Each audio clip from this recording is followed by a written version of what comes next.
നമസ്കാരം. അമേരിക്കയുടെ B-2 bombers, അതായത് അവരുടെ സ്റ്റെൽത്ത് ക്യാപ്പബിലിറ്റിയുള്ള അവരുടെ വാർ പ്ലെയിൻ, ലോകത്ത് അമേരിക്കയ്ക്ക് മാത്രമുള്ള ബോംബറാണ് ഈ സ്റ്റെൽത്ത് ബോംബർ എന്ന് പറയുന്നത്. അതായത് B-2 സ്പിരിറ്റ് എന്നാണ് അതിനെ പറയുന്നത്.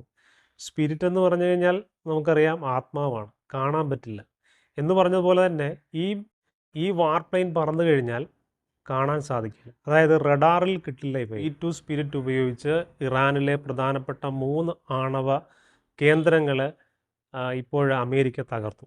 ഇത് അമേരിക്കൻ പ്രസിഡന്റ് ഇത് പ്രഖ്യാപിച്ചു കഴിഞ്ഞു, ഞങ്ങൾ തകർത്തു എന്നുള്ളത്. അതുമാത്രമല്ല, ഇറാൻ ഉൾപ്പെടെ എന്ത് ചെയ്തു, അത് അക്സെപ്റ്റ് ചെയ്തു, അത് അംഗീകരിച്ചു. കുറച്ച് ദിവസങ്ങൾക്ക് മുമ്പുള്ള ചർച്ചകൾ നമ്മൾ ശ്രദ്ധിച്ചാൽ അതിലൊക്കെയും പറഞ്ഞിരുന്ന കാര്യമെന്ന് പറഞ്ഞാൽ ഇസ്രയേൽ തകരുന്നു, അല്ലെങ്കിൽ ഇസ്രയേലിന് വലിയ തിരിച്ചടി കിട്ടി എന്നുള്ള നിലയിലായിരുന്നു. ഇറാൻ്റെ ചില മിസൈലുകൾ ഇസ്രയേലിൽ പതിച്ചു, ചില നാശനഷ്ടങ്ങളുണ്ടായി, ചിലർ മരിച്ചു, ചിലർക്ക് പരിക്കേറ്റു എന്നുള്ള കാര്യങ്ങൾ കൊണ്ടാണ്. എവിടെ ഇസ്രയേലിൻ്റെ അയൺ ഡോം എന്നാണ് അവർ ചോദിച്ചത്. അയൺ ഡോം പരാജയപ്പെട്ടു, ആരോ സിസ്റ്റം പരാജയപ്പെട്ടു, ഡേവിഡ് സ്ലിംഗ് അത് പരാജയപ്പെട്ടു, താഡ് പരാജയപ്പെട്ടു, എല്ലാം പരാജയപ്പെട്ടു, ഇസ്രയേൽ നശിച്ചു എന്നുള്ള നിലയിൽ വരെ വാർത്തകൾ വന്നു. അല്ലെങ്കിൽ അതിനെ ഉള്ളുകൊണ്ട് സന്തോഷിക്കുന്നതായ അവതാരകരും അതുപോലെ തന്നെ അതിനെ പ്രചരിപ്പിക്കുന്നതായിരിക്കുന്ന അണികളും ഒക്കെ ചേർന്നിട്ട് ഇസ്രയേലിൻ്റെ മേൽ മിസൈൽ വീണത് വല്ലാതെ അങ്ങ് ആഘോഷിക്കുകയായിരുന്നു. ചർച്ചകളൊക്കെ പുരോഗമിക്കുന്ന സമയത്ത് ഇവർ നിഷ്പക്ഷമതികളാണെന്ന് തോന്നുമെങ്കിലും പക്ഷെ ഇവരുടെ ഉള്ളുകൊണ്ട് ഇവർ ആഗ്രഹിക്കുന്നത് ഇസ്രയേൽ നശിച്ച് കാണണം എന്നുള്ളതാണ്. വാർത്തകൾ ചിലർക്ക് വേണ്ടിയിട്ട് മാത്രം, ചിലരെ സൂചിപ്പിക്കാൻ വേണ്ടിയിട്ട് മാത്രം ഉണ്ടാക്കുമ്പോൾ ഇങ്ങനെയുള്ള കാര്യങ്ങൾ സംഭവിക്കുക സ്വാഭാവികം. ഇറാൻ്റെ വ്യോമ മേഖല മുഴുവൻ ഇസ്രായേലിൻ്റെ കയ്യിലാണ്. ഇസ്രായേലിൻ്റെ ഫൈറ്റർ ജെറ്റുകൾ അവിടെ വിഹരിക്കുന്നതായിട്ടാണ് കാണാൻ സാധിക്കുന്നത്. അവിടുത്തെ ഈ ടെഹ്റാൻ സിറ്റിയിൽ നിന്നുള്ള പലായനം, ടെഹ്റാനിലെ ജനങ്ങൾ എന്ത് ചെയ്യുന്നു, പലായനം ചെയ്യുകയാണ്. കാരണം അവിടെ സുരക്ഷിതമല്ല, ഇസ്രായേൽ അവിടെ നശിപ്പിക്കും, അതിനെ കത്തിച്ച് ചാമ്പലാക്കും എന്നുള്ള ഭയം കൊണ്ട് അവരെന്ത് ചെയ്യുന്നു, അവിടുന്ന് പലായനം ചെയ്യുകയാണ്. ഇതൊന്നും നമ്മളുടെ മാധ്യമങ്ങളിൽ കാര്യമായ വിധത്തിൽ ചർച്ച ചെയ്യപ്പെടുന്നില്ല. കാരണം എല്ലാവരും ഫോക്കസ് ചെയ്തിരിക്കുന്നത് ഇസ്രായേലിന് എന്ത് സംഭവിച്ചു, ഇസ്രായേലിൻ്റെ ആശുപത്രി തകർന്നോ, അല്ലെങ്കിൽ ഇസ്രായേലിലെ കാഷ്വാലിറ്റി ഉണ്ടോ ഇല്ലയോ ഉള്ള തരത്തിലുള്ളതാണ് ഇവരുടെ ഇൻട്രസ്റ്റ് എന്ന് പറയുന്നത്. ഇസ്രായേലിൽ ജീവിക്കുന്നവർ, അവിടെ ജോലി ചെയ്യുന്നവർ തന്നെ ഇതിനെക്കുറിച്ച് വ്യക്തമാക്കുന്നുണ്ട്, അവിടെ കാര്യമായിട്ടുള്ള പ്രശ്നങ്ങൾ ഉണ്ടായിട്ടില്ല എന്നുള്ള നിലയിൽ. അവിടെ അവരുടെ ജീവിതം എന്ന് പറഞ്ഞാൽ, ഇസ്രായേലികളുടെ ജീവിതം എന്ന് പറഞ്ഞാൽ നോർമലായിട്ട് മുന്നോട്ട് പോകുന്നു, എപ്പോഴും പോകുന്നത് പോലെ തന്നെ നോർമലായിട്ട് മുന്നോട്ട് പോകുന്നു. പിന്നെ അവർക്ക് വാർണിംഗ് വരും. അപ്പോഴവർ ഇപ്പം മിസൈൽ വരികയാണെന്നുണ്ടെങ്കിൽ ബങ്കറിൽ കയറും, ഒളിക്കും. അതിനുശേഷം അത് മാറുമ്പോഴേക്കും വീണ്ടും അവരവരുടെ ജീവിതത്തിലേക്ക് മടങ്ങിപ്പോകും.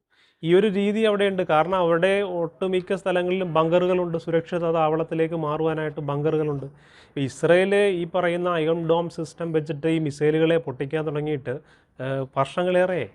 അതായത് ഇപ്പോൾ ഈ ഇറാനും ഇസ്രായേലും കൂടിയുള്ള ഡയറക്റ്റ് വാർ ആരംഭിക്കുന്നതിനും വർഷങ്ങൾക്ക് മുമ്പ് തന്നെ ഇസ്രായേലിന് ഇതൊരു കലാപരിപാടിയാണെന്നുള്ളതാണ്. അതായത് ഇസ്രായേലിലെ ജനങ്ങൾ ഇത് കണ്ട് ഈ പറയുന്ന അയൺ ഡോം ഉപയോഗിച്ച് ഈ വരുന്ന മിസൈലുകളെ പൊട്ടിക്കുന്നതായ ഈ പൂരത്തിൻ്റെതായിരിക്കുന്ന ഈ കാഴ്ച കണ്ട് അവർക്കിത് സുപരിചിതമാണ്. മാത്രമല്ല, ഈ അയൺ ഡോം വെച്ച് ഇതിങ്ങനെ ഓരോ പ്രാവശ്യം മിസൈലുകളെ ഇതിങ്ങനെ ഇൻ്റർസെപ്റ്റ് ചെയ്യുമ്പോൾ അവർക്ക് വരുന്നതായിരിക്കുന്ന ഭാരിച്ച ബാധ്യതയെന്ന് പറയുന്നത് വളരെ വലുതാണ്. അപ്പോൾ ഇതിങ്ങനെ പോയിക്കൊണ്ടിരിക്കുകയാണ്, ഇതിങ്ങനെ തുടർമാനമായിട്ട് ഇസ്രായേൽ ചെയ്തുകൊണ്ടിരിക്കുകയാണ്. ഇപ്പോൾ വളരെ മാരകമായിരിക്കുന്ന മിസൈലുകളൊക്കെ അയക്കുന്നു. അതിനെയൊക്കെ വരെ ഇസ്രായേൽ എന്ത് ചെയ്യുന്നു, ഇൻ്റർസെപ്റ്റ് ചെയ്യുന്ന സമയത്ത് സ്വാഭാവികമാണ്, ഒരു വാറാകുമ്പോഴേക്കും ചിലതൊക്കെ എന്ത് ചെയ്യും, കുറേയൊക്കെ ഇൻ്റർസെപ്റ്റ് ചെയ്യും, കുറേയൊക്കെ എന്ത് ചെയ്യും, വീഴും. അങ്ങനെ വീഴുന്നതിൻ്റെ ഫലമായിട്ടാണ് അവിടുത്തെ ഒരു ഹോസ്പിറ്റൽ കെട്ടിടം തകർന്നത്, അവരുടെ റിസർച്ച് സെൻറ്റർ തകർന്നു. അങ്ങനെ പലർക്കും കാഷ്വാലിറ്റിയും അതുപോലെ തന്നെ ഒക്കെ ഉണ്ടായി, കെട്ടിടങ്ങളൊക്കെ തകർന്നു. അപ്പോൾ ഇതൊക്കെ സ്വാഭാവികമാണ്, ഒരു യുദ്ധത്തിൽ സംഭവിക്കുന്നതാണ്. പക്ഷേ ഈ വാർത്തകൾ വരുന്നത് കേൾക്കുമ്പോൾ വാർത്ത അവതാരകർ തന്നെ വല്ലാതെ അങ്ങ് അഭിമാനിക്കുന്ന തരത്തിൽ, വല്ലാതെ അങ്ങനെ ഉള്ളുകൊണ്ട് സന്തോഷിക്കുന്നു, ഇസ്രായേലിൽ എന്തോ ഒക്കെ വലിയത് സംഭവിച്ചു എന്നുള്ള തരത്തിൽ അവർ വലിയ സന്തോഷത്തിൽ വാർത്ത വായിക്കുന്നത് പോലെ നമുക്ക് തോന്നും. എന്നാൽ ഇറാനിൽ ഈ സമയത്ത് അവിടെ നിന്നുള്ള കാര്യമായിരിക്കുന്ന വാർത്തകൾ വരുന്നില്ല. കാരണം എന്തുകൊണ്ടാണെന്ന് വെച്ച് കഴിഞ്ഞാൽ അതൊരു സുതാര്യമായൊരു കൺട്രിയല്ല, ഒരു മതരാഷ്ട്രമാണ്. മതരാഷ്ട്രത്തിൻ്റെതായിരിക്കുന്ന ചട്ടക്കൂടിൽ കഴിയുന്നതായിരിക്കുന്ന ജനങ്ങൾക്ക് അതിൻ്റെതായ പരിമിതികളുണ്ടാവും. അപ്പോൾ അവിടെ നടക്കുന്നതായിരിക്കുന്ന കാര്യങ്ങളും അവിടെ നടക്കുന്ന ബ്ലാസ്റ്റുകളും ഒന്നും, അല്ലെങ്കിൽ അവിടുത്തെ ഗ്രൗണ്ട് റിപ്പോർട്ടൊന്നും നമുക്ക് കാര്യമായിട്ട് കിട്ടുന്നില്ല. ഇസ്രായേലിൽ ജോലി ചെയ്യുന്നവർ ചെയ്യുന്നത് പോലുള്ള വീഡിയോകളൊന്നും അവിടെ നിന്ന് വരുന്നില്ല, ഇറാനിൽ നിന്ന് വരുന്നില്ല. ഇറാൻ എന്ത് ചെയ്യാം, അത് ഹൈഡ് ചെയ്ത് വെക്കാം. കാരണം ഇസ്രായേൽ പോലൊരു ജനാധിപത്യ രാജ്യമല്ല ഈ പറയുന്ന ഇറാൻ എന്ന് പറയുന്നത്. എല്ലാ രാജ്യങ്ങൾക്കും നിലനിൽക്കാനായിട്ടുള്ള അവകാശമുള്ളതുപോലെ തന്നെ ഇസ്രായേലിനും എന്തുണ്ട്, നിലനിൽക്കാനായിട്ടുള്ള അവകാശമുണ്ട്. അവർ ഇസ്രായേൽ ചെയ്യുന്ന യുദ്ധം എന്ന് പറഞ്ഞാൽ അതിജീവനത്തിൻ്റെ യുദ്ധമാണെന്ന് കാണാൻ കഴിയും.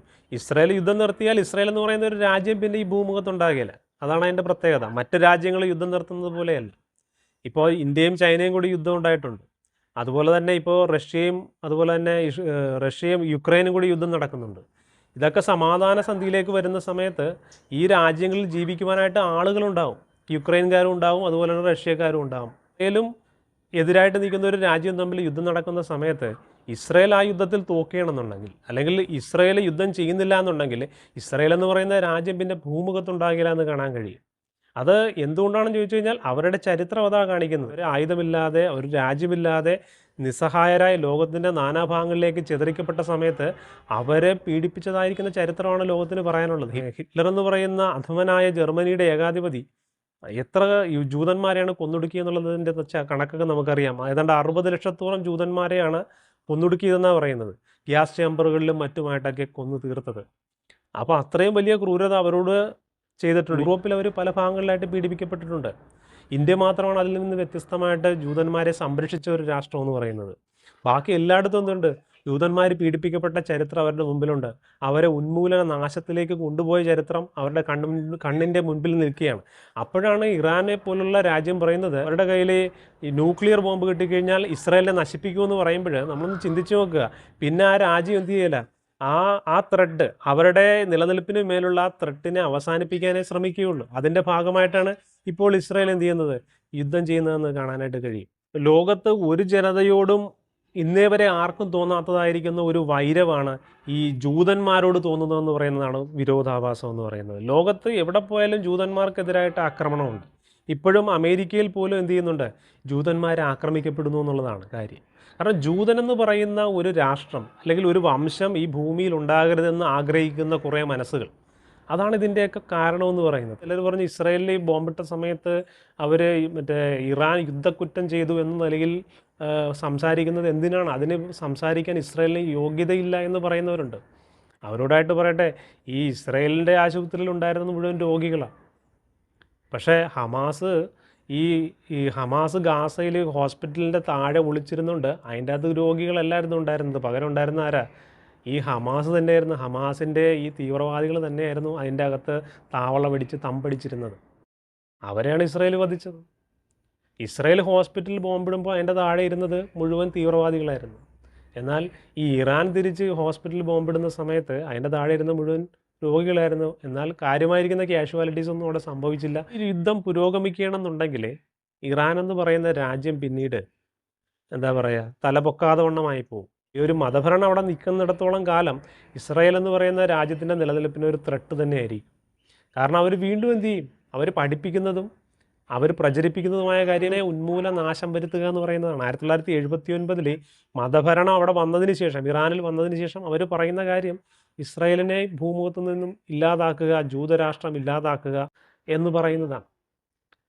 അപ്പോൾ അങ്ങനെയുള്ളൊരു മതഭരണം വീണ്ടും നിലനിന്ന് കഴിഞ്ഞാൽ അത് വീണ്ടും ഇസ്രായേലിന് ത്രെട്ടായിട്ട് തന്നെ വരും. അതുകൊണ്ട് ഈ ഒരു മതഭരണത്തെ മാറ്റി അവിടെ ഒരു ജനാധിപത്യ ഭരണം സ്ഥാപിക്കുക, അല്ലെങ്കിൽ മാന്യമായിരിക്കുന്ന ഒരു ഭരണം സ്ഥാപിക്കുക എന്നുള്ളതാണ് ഈ യുദ്ധത്തിൻ്റെ ഉദ്ദേശം എന്ന് പറയുന്നത്. അത് ഇസ്രായേൽ നേടുക തന്നെ ചെയ്യും എന്നുള്ള കാര്യത്തിൽ അവരുടെ പഴയകാല യുദ്ധ ചരിത്രം എടുത്ത് പരിശോധിച്ച് കഴിഞ്ഞാൽ നമുക്ക് കാണാൻ കഴിയും.